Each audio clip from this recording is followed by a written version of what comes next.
Welcome to our third episode of One Work, Five Questions with Dr. M. Andrew Holocheck and your host, Donna Vitek. Thank you for joining us today, Dr. Holocheck. Well, thank you for having me, as usual.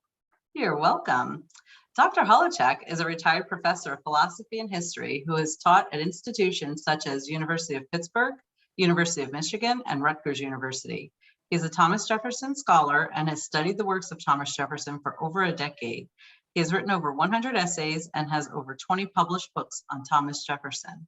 His list of books and locations of his published essays can be found in the video description. With our show, One Work, Five Questions, I'll ask Dr. Holocheck 5 questions on one work of Thomas Jefferson's. Our third topic is Thomas Jefferson's letter to John Adams on natural aristocracy. And I'll give you a brief summary on the topic. Philosophical differences between Jefferson and John Adams, political rivals, but ultimately intimate friends, are no more evident than in an exchange of letters on the nature of aristocracy. The exchange begins at the prompting of Adams, who has written extensively on the subject in a book and series of published articles, Discourses of Davila and Defense of the Constitution of the Government of the United States of America, and whose views on the human condition are conservative and non-equalitarian. Adams, complaining he is ever misapprehended, begins a series of letters unanswered by Jefferson, in which Adams expands on his thoughts on aristocracy. He states in the last letter, the 5 pillars of aristocracy are beauty, wealth, birth, genius, and virtues. Any one of the 3 first can at any time overbear any one or both of the 2 last. He adds, doubtless, with frustration due to Jefferson's uncommunicativeness, I can only say at present that I can pursue this idle speculation no further, at least till I have replied to this fresh proof of your friendship and confidence. Jefferson finally replies on October 28th in what has come to be called his natural Aristoi letter, the subject of today's discussion. Are you ready, Dr. Holocheck, for your first question? I'm ready, and I have a little buddy that just jumped on my lap. Say hi to Jefferson. Hi, here. Jefferson. Okay, Oh, so he's so wants, cute. apparently he wants to get in on this, or he has something to say, or just wants to listen. I don't know what he's doing. Jumped on my lap. All right, I'm ready. Are you ready, Jeff? Are you ready, Jeffy? Yeah. Okay. No. Question number 1. At the beginning of Jefferson's letter, he, following the lead of Adams and the latter's letter, follows the lead of the Greek theogonists and maintains that sex between humans, not for the sake of pleasure, but for procreation. Why does Jefferson begin thus his reply to Adams? There are a series of letters that Adams writes to give you some background before we get to Theognis. Adams has written on his views on the aristocracy, several in the 2 writings to which you refer, as well as letters. Let's see, letters of June 28th, July 9, July 13, July 22, August 14, September 2, and September 15. So what do we got? 7 letters, and he awaits, as you read, he awaits Jefferson's reply. Well, I want this fresh proof of our friendship. You're not responding. And the letter indicates essential differences, essential political differences, and perhaps even moral differences between the 2 men. When in the letter of August 14th, that's the one where Adams writes of Theognis, and he's talking about Theognis in his in the writing to which they refer, about his views of procreation, and Theognis talks about how procreation is, or ought to be at least, for the sake of improvement of the species. And, Adams in some sense agrees with that. He replies in August 14th, he says, talks of 2 monsters, wealth and good blood, but in effect, he says these are monsters without which we cannot do. And Jefferson, when he replies in this letter on October 28 of 1813, in his natural Aristoi letter, he tells Adams, he says, well, I think this letter has it's a paraenesis in Greek, which is an exhortation. It's meant to move one ethically, not politically, where Adams is looking for political significance, Jefferson wants to look for moral significance. He said, well, we aim, according to Theognis, we aim to improve our species through selective breeding, but we don't seem to do that with human beings. We don't seem to concern ourselves with, they're going to have two different takes here, but at least Jefferson's going to be hinting at, we don't really concern ourselves with breeding for morality or intelligence, and perhaps we ought to. And Jefferson says, we choose, according to Adams, we choose wealth and we choose good blood, and that's just the way we do it. And Jefferson writes, and I have a quote here, it says, experience proves that the moral and physical qualities of man, whether good or evil, are transmissible in a certain degree from father to son. So he's acknowledging that we can breed for morality, something Plato said, of course, we can't do. Plato said in several places, why is it the son of most preeminent men in Athenian society don't have preeminently moral sons? But anyways, Jefferson says, well, the equal rights of men will rise up against this notion of the accidental Aristoi. In other words, the notion of breeding, telling people, how to set things up when they have offspring that will be repugnant to. Now, let me just add one other thing, because this epistolary exchange was the exchange of letters between the two, and we'll talk more about this sometime in the future, I'm sure, because the letters are fantastic. It's perhaps the greatest exchange of letters between any of the founders, maybe in American history. That might be a bit of an exaggeration, but you're talking about two men so well-rounded, so well-educated, so well-schooled in classical literature. And in, the one letter, I'll just say something, a bit of an aside. Adams, one of my favorite lines, Adams so in love in many respects with Jefferson, says, you and I ought not to die before we have explained ourselves to each other. It's so much does Adams really care about what Jefferson has to say, and that he disburdened himself to Jefferson. So that's that. And then they die on the same day? They died on the same. They weren't holding hands or anything, because they were in different states, but they did die the same day. Jefferson first and Adams later. Wow.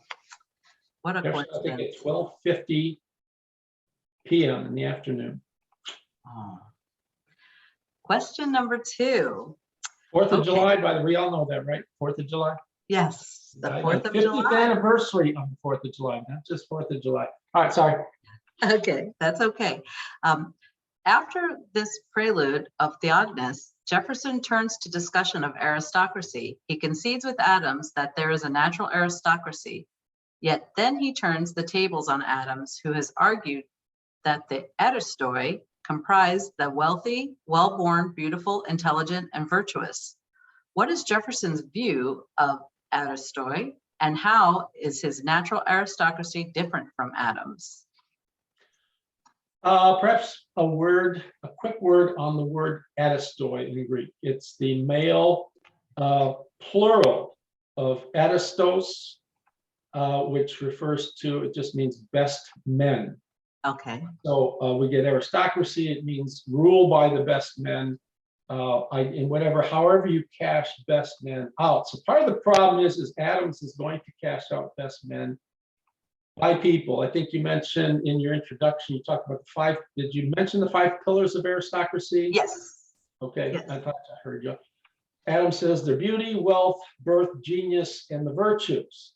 Then he goes on to say any one of the first 3 can, over time, overbear any one of the last 2.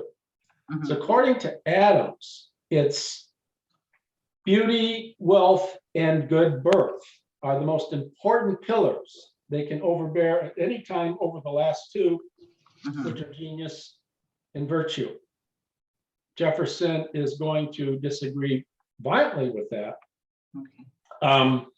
For Jefferson, the natural Aristoi, he's going to say, I agree with you, John, that there is a natural Aristoi, but the natural Aristoi is not the 5 pillars to which you referred. The natural Aristoi comprises only the 2 that you said that can be walked over or overpassed, namely virtue and talent. And by talent, Jefferson means genius. By virtue, of course, he means, moral breeding, moral sensitivity. And when we talk about genius, it doesn't mean for them what it means for us today. It means people who have intelligence. It's another word of intelligence, but I think Jefferson here means intelligence with sort of perseverance and diligence or something like that. And he redefined. So he's taking Adam's 5 pillars and say the 3 that you mentioned. He doesn't discuss beauty, but he says, look, wealth and birth not only are not part of the natural aristocracy, they're part of the artificial aristocracy, Okay. in that they have no place in government. Okay.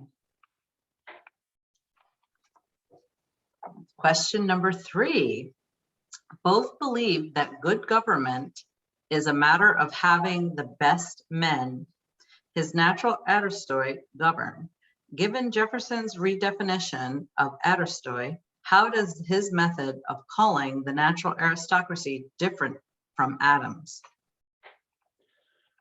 Well, for Adams, it's just a matter of, these 2 things show fundamental political differences in the 2 that relate to Adams' federalism and Jefferson's republicanism. Adams thinks that leaving things the way they've always been done is sufficiently good. People can say what they want about genius and about virtue, but we don't worry about genius and virtue when you're selecting a mate. You worry about beauty, you worry about wealth, and you worry about good breeding. And it's the same thing we want in politics. And Adams will, I don't remember exactly what he says, he talks about, you put a number of people in a boat, and maybe 25 people in the boat, if when a short matter of time, you'll find, say, 4 of them will take the lead, and the others will just sort of follow. And, these are not, that's not going to be based on virtue. It's not going to be based on talent necessarily. It's going to be based on breeding. It's going to be based on those sorts of things. So, I mean, Adams says inequalities of body and mind are so established by God Almighty in this constitution of human nature, and no art of policy can ever plane them down to a level. The idea is you can talk all you want about virtue, you can talk all you want about genius. These inequalities, human inequalities, if you want to call them physical, whatever, characteristics of people, the 2 for Adams are always going to be good birth and what's the other we're talking about? Good birth and slipping mind right here. Beauty is the other one, and wealth. Pardon me? And wealth? And wealth, yes, thank you. Yeah, You're welcome. It's very easy for me to slip my mind because I'm certainly not bathing in too much wealth here. So if you think about what Jefferson's trying to establish, he wants a Republican government based on the people. To get this going, right, you really need governors who are intelligent and virtuous. Historians always leave out virtuous. And it's the free exercise of reason among the citizenry that will allow for selection of the natural Aristoi. Excellent. Excellent. And we can test that with today's political climate. That'll be another topic. Question number 4. Jefferson entertains the notion of regulating the pseudo-Aristoi into separate chambers of legislation to hinder them from doing harm, to pay lip service to those who are used to governing. What does he ultimately reject? Why does he ultimately reject that view? Yeah, he was talking about what separate chambers of legislation for the artificial Aristoi. And the idea is that these are the people who have been running the show always. how do we handle that? How do we displace them? There has to be some way of placating them. And the idea would be is slip a few of them in here or there in political offices, while for the most part we allow the really virtuous and intelligent people to run the show. Now Jefferson says, and I'll quote here, he says, to give them power in order to prevent them from doing mischief is arming them for mischief and increasing instead of remedying the evil. Now he says, if we work to eliminate the well-born and the wealthy from political offices, enough of them will slip in because they are of good birth and they are of sufficient wealth, that several of them are going to slip into the political slots, whether we want them or not. So we need to try to prevent them from governing as much as possible, but we don't want to encourage them to run for political offices and put them in what we might consider inferior offices. Okay. Well, it sounds like this topic could be, we could make 2 episodes out of it with our own personal opinions on their You can opinions. make 20 out of it. It's just Right. because if you read the letter carefully, you're going to see essentially the differences between Republicans of the day and the Federalists of the day, who are monarchists, Jefferson thinks, wedded to this artificial aristocracy of wealth and birth. Well, and we're down to our last question. Question number 5. Finally, Jefferson mentions certain political reforms that need to be in place, a certain insurrection for citizens to be empowered to call the natural Aristoi. What is that insurrection and what are those reforms and why are they needed for Jeffersonian republicanism? This goes back a bit to what I said in aiming to answer the last question, to instantiate a government, a Jeffersonian republic. The people need to be empowered. And it is the people who are selecting the representatives, who are overseeing the representatives, recalling them if they are behaving wickedly or selfishly. Geez, shouldn't we be doing that today? Just by the law.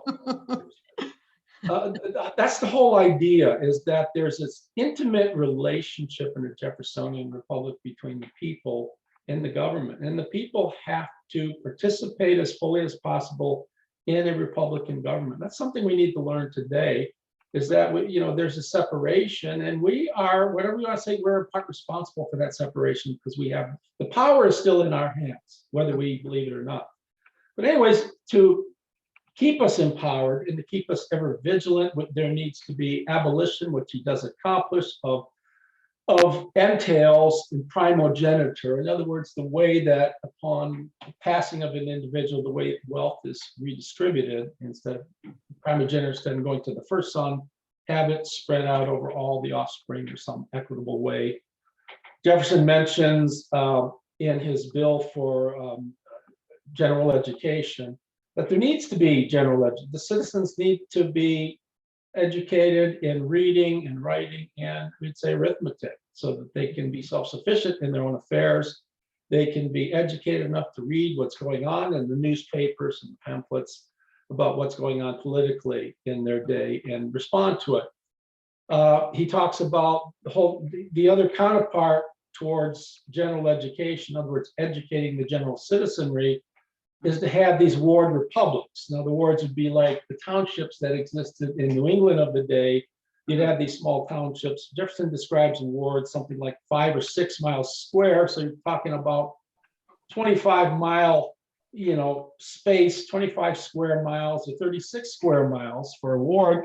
And these wards are self-sufficient. Each ward will have a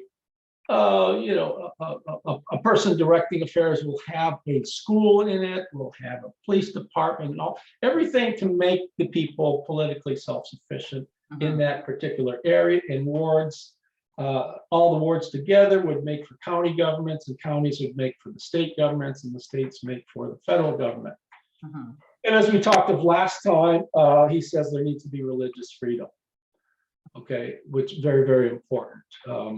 People, because as we talked about in the last episode, God made the mind free, and people, through having freedom of mind, seem to go off in a multiplicity of directions when it comes to religion.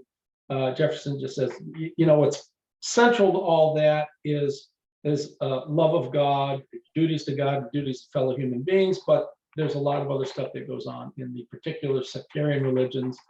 And, whatever is going on, God allows that, presumably, because God made the mind free. So there needs to be freedom for religious expression. Mhm. Everything Jefferson's talking about here, to put it in a nutshell, is the sort of revolution of science. When we're talking about science, we're talking about advancements made in the physical sciences, as well as other sciences in morality and religion.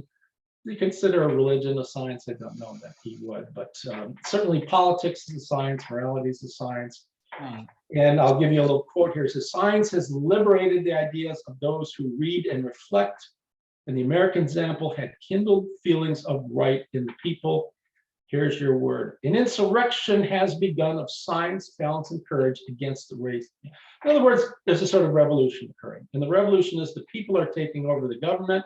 It's the people who have been running the government who have a claim to run because they're born with good blood, who have a claim to run because they're born wealthy.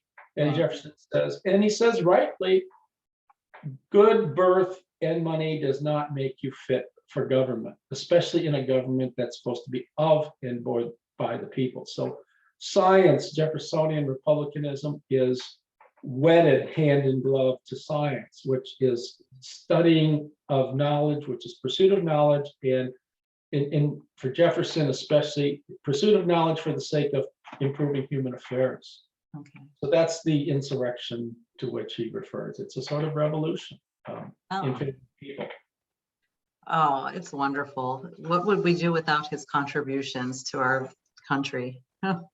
Well, that's a very interesting question. I'm writing a book on the world without Thomas Jefferson, so So we will find out. we'll find out. I'm trying to figure out what the world would be like had Thomas Jefferson never lived. So it's a very interesting comment that you make. Wow. Well, thank you for joining us today, ladies and gentlemen. And here are some ways to contact Dr. Holochak. You can reach him at mholowchak@hotmail.com, and his Facebook page, Thomas Jefferson, Bring Him Home to Monticello, Citizens for Change. If you'd like to schedule him for a conference, to speak at your school or political event. Yeah. What are some other things that you can do besides conferences and where you would speak at a college? Not much. I'm very, very limited in what my talents are. So I mean, I'd be happy to speak at a business, at your school, your institution, high school, college, or university, and things like that. I've done a lot of that, and I'd be happy to come and speak on Thomas Jefferson and relate it to what interests you. So Okay. Anything Thomas Jefferson, you're willing to do it.